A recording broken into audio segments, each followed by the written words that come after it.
बाबा के दुआरवा हरदिया क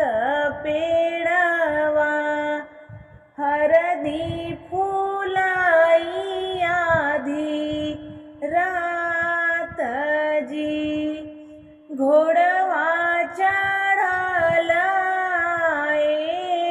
दुल्हे कवन सिंह परी गई हरदिया पे डीठ जी इहा हरदिया ससुरु